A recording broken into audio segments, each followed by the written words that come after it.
Une frayeur causée par le simple fait que les poulets vont voir la lumière du jour pour la première fois de leur vie. Ce sera aussi la dernière. L'éleveur a accepté de nous montrer comment se fait l'enlèvement de ces volailles. On appelle ça un ramassage.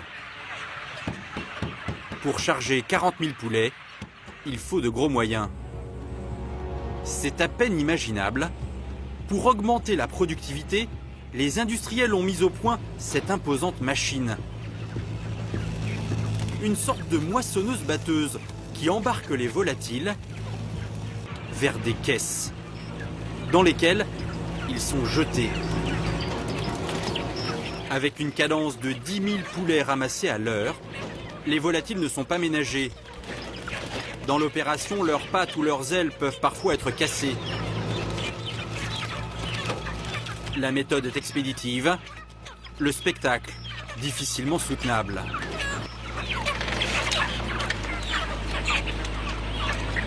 Vous en mettez Vous en mettez combien par cagette là 30. 30 Oui, 30, oui.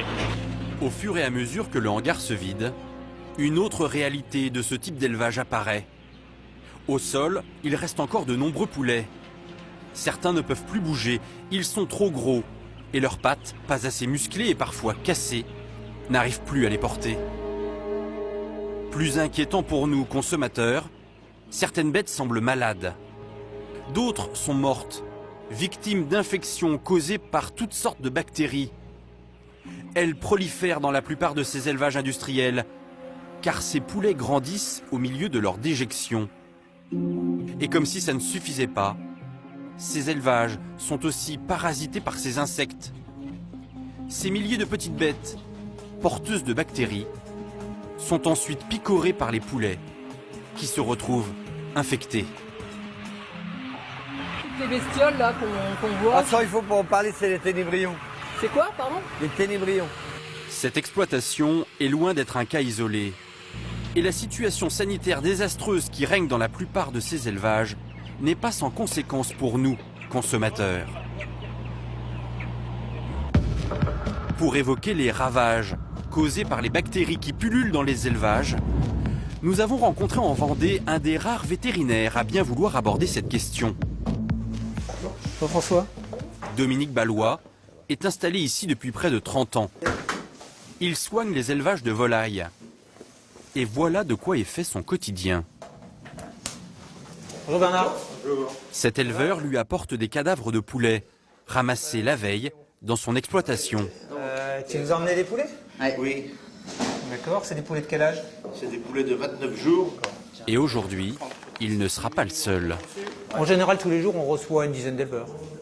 Une dizaine d'éleveurs de volailles, différents types de volailles. Le vétérinaire doit déterminer la cause de la mort. Il faut faire vite, car une bactérie peut décimer un élevage entier en quelques jours.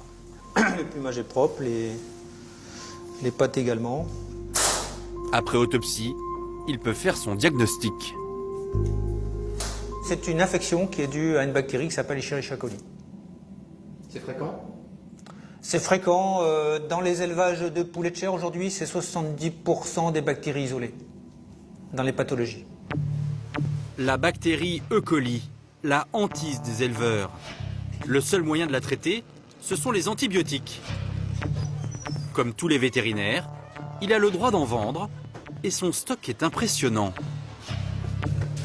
Ça, c'est un liquide buvable qui se met dans l'eau de boisson. Tout un arsenal de médicaments. Donc voilà une spécialité antibiotique en poudre. Même si Dominique Ballois nous assure que leur administration est maîtrisée, sur le terrain, c'est une toute autre réalité.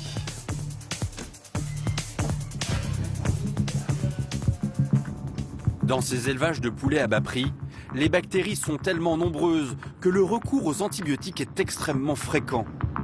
Parfois, les éleveurs les utilisent même de façon quasi permanente. Rares sont les exploitants à accepter de s'exprimer sur le sujet.